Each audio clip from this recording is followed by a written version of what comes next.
To the 12 tribes of the children of Israel scattered abroad, in the name of Jehovah, our Creator, and Jesus Christ of Nazareth, who rules the earth, our King, I say greeting.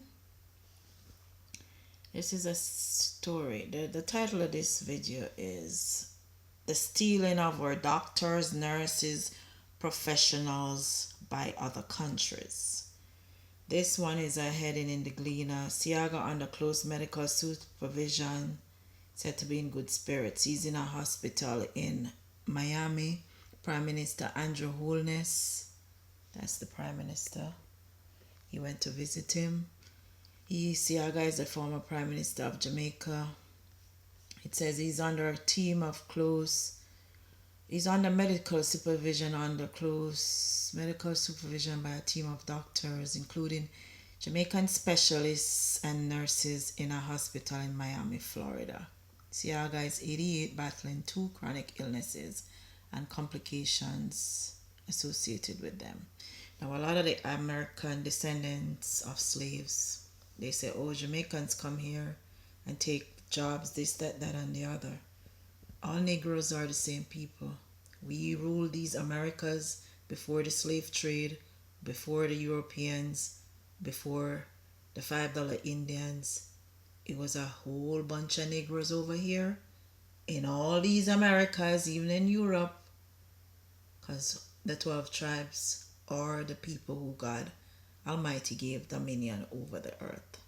So, one of the problems we have in Jamaica, Nigeria has a lot of Negroes too from the same tribes, because a lot of them came over here as slaves. A lot of us came over here as children of the apostles, because Christ sent the apostles to the lost tribes of the house of Israel. So wherever they are, we should go. So one of the biggest problems now we have, though, is other countries stealing our doctors, nurses, builders, everybody. So Siaga traveling to America for treatment, and he wants Jamaicans around him. Why? Because they recruited from Jamaica. They rape the country, rob the country, steal the resources. So our resources, including our people, are everywhere. But Jamaica, you need to rebuild the health care. It's coming along nicely again, but your prayer teams, your prophetesses, your prophets who can heal without the diseases coming upon you in the first place, we need to go back to that. Peter could heal, Paul could heal, Moses. Christ said he gives us power to trample over all these kind of things that are going to come upon us. So we have to have our healing ministries again.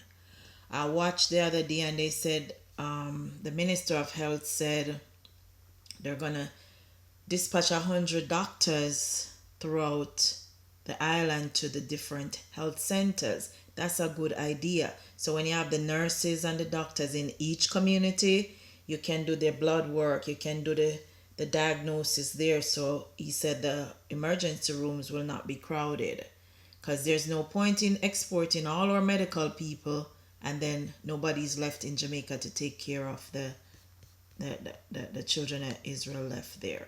The same thing is happening for the nurses. It says Jamaica says the United States and others are poaching its nurses. When you go into the hospitals, 9 times out of 10 is a Jamaican, a Nigerian, or some other nurse from the islands that are in the hospitals. Because as soon as we train them, soon as the poachers come. So it says we train them at a fraction of the cost of what it costs you in the United States or Canada or the UK.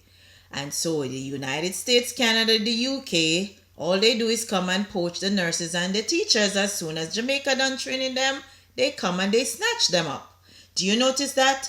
Our nurses and our doctors are trained at a fraction of the cost, and they're some of the highest performing healthcare professionals anywhere you go. Look also at the teachers. Jamaica now have half the resources of UK, Canada, or England, but look at our literacy rate in the islands and in the Barbados, Bahamas, St. Lucia, and so on, and Jamaica. Our literacy rate is above or equal to all of them first world country there with all of them resources. So we know, so we get our help from the Most High. When you see we can do so much with so little, till they gotta be a hunting ground for everybody. When I was working in the islands, one of our engineers left. He went to work in Botswana. Another one of my friends who was a pilot, he went to work, I think, in Dubai to fly for them or something like that. He used to fly for Air Jamaica. So the whole world come and they take our people. What we supposed to do? We supposed to make it be attractive for our people to stay in our own lands. Jamaica, if you get the crime right and the covetousness where a lot of Jamaicans have, a lot of professionals would stay. Because we really don't need no whole heap of money to live down there. We just need peace. And the criminals who don't want to work is not causing peace for anybody. The covetous family members who kill them relatives who go abroad, y'all not going to get away with that. So make it safe for the professionals to stay in Jamaica and make it harder for other nations to come and steal your healthcare workers. So it's a public health sector lost 200 nurses last year. National Association Nurses Association of Jamaica. Yeah. So they come and they take the nurses. NHS staff shortage. How many doctors and nurses come from? They come from all over to go to Britain from back in the days, even the Windrush generation, when they came to recruit or skill people, then they use them, strip them of their benefits and try to kick them out of their own lands. Because in case Britain don't know, a lot of those Negroes that you see, they descend from King Arthur and his knights, and they're described as black. Read the book of Le Morte de Arthur, and you'll see they were black, the knights of the round table. Yeah. Okay? A lot of them went down to Jamaica. We have plenty of Wayne and Gawain. All of them named there. Dwayne, Lancelot. All of them knight named there down at Jamaica. Okay? So, Jamaica to lobby the World Health Organization over recruitment of nurses. Yeah. Jamaica nursing exodus may only get worse. So, that's what they do. They come to Jamaica and recruit the nurses. My sister was also recruited. She used to work in Bahamas. She worked in Jamaica. Now she works in America. So it's everywhere. Nigeria, same thing. They have a America Association of Nigerian Physicians in the Americas. So they have a lot of their medical professionals working in the Americas too, and they say, oh, Nigerians, you need to come back home too and save the country because they don't have enough doctors and they don't have enough nurses, blah blah blah. But when you go back there, they're the same ones who setting up to kill you, especially with these Boko Haram Muslims and so on, who wants to stay in countries where they're not feeling safe. The Muslims are some of the least educated countries on earth. They don't want to educate. They don't want to practice the commandments. Thou shalt not kill. Thou shalt not covet. Thou shalt not rob, rape, steal, kill, destroy. Thou shalt not be pedophiles. They don't want to practice none of that, but they want good societies. That's why you see the Arab countries, they have all these problems. So a lot of the Nigerians flee and leave because they want to live in peace. And that's the whole point of us coming to the West, because you notice Christ started in the East with all the ministry, and then it expanded to the West. So wherever we are, the Most High is, and all is well. So a lot of Nigerians, they also come to the West as well.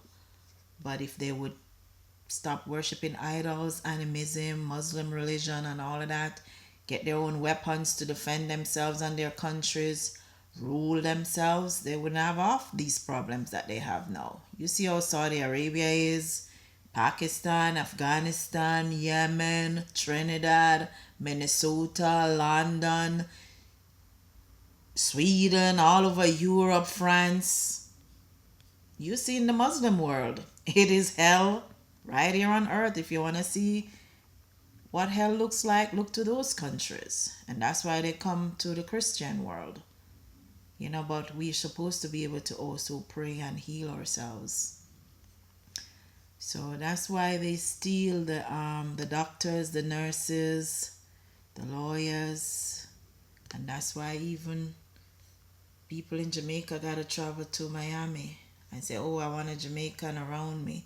But you shouldn't have to travel to Miami. Find a way to keep our health sector up and vibrant so that people from America can come down there and do their teeth, get their health care. So I pray that, we set it up like that, back to the way it was. And the churches set up their healing ministries back to the way it was. You're gonna need the healing ministry now more than ever. We're in the end times. Half of the first world already losing their minds. They don't know how to deal with demonic attacks, spiritual warfare. They don't know how to pray and heal those things through fasting, praying, casting out devils. You see people losing their lives in Africa drinking bleach to cast out devils. But what did the Most High say? Some of these things come with fasting and praying, and to cast them out, you also need to be righteous. To be righteous means you have to follow the laws, the statutes, the commandments, the ordinances. You got to follow the dietary laws. You got to keep the Sabbath. You got to not be sinning. So you have to have a righteous branch who not sinning. Then you have them fast with the person who needs the healing. Sometimes you got to fast for 3 days from 6 to 6 or 7 to 7. Then you use the fast in the prayers, the elders, the healers, to cast out those mental sicknesses. Some of it has to do with nutrition. The dietary laws are there to tell us what foods to eat, what foods not to eat. And that helps with reducing sickness. If we can prevent the sicknesses from happening in the first place, we don't need to travel overseas to get healing. Old age comes with its own set of sickness, we know that. But you can pray and do the works with the prayer to get the healing. That's why we can have healthy populations at a fraction of the cost, because faith is a big part of healing. See, they had him prayer. Let me see. So the Prime Minister said, "I assured our former Prime Minister that Jamaica is in a good place and that our economic recovery is being carefully managed to ensure social equity and prosperity for the working class masses of the Jamaican people. I also passed on to him the many expressions of concern, love, prayers, and good wishes for him from the Jamaican people and from his former constituency of West Kingston. Prayer has helped us all our lives. Those people who have no faith, if they want to know our people who survive on faith, it's our people. Personally, it's prayer, fasting, and working and practicing the scriptures to overcome every obstacle.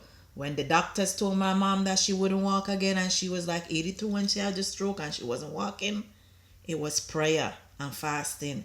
And my mother walked again, talked again. She came out of diapers. She was able to feed herself, move, and she lived an extra 4 years.